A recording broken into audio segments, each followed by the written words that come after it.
malaking guryo. Ang harapan ni Nilo. Ang guryo ay lumipad sa langit.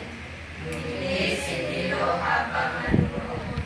Gabi na nakauwi si Nilo sa labas ng Nandito sa ang laruan ni Nilo. Si Nilo ay may laruan. Isang malaking guryo. Ang laruan ni Nilo. Ang guryo ay lumipad sa langit. Ngumiti si Nilo habang nanonood. Gabi na nakauwi si Nilo sa labas. Nandito na siya sa loob ng hiningan.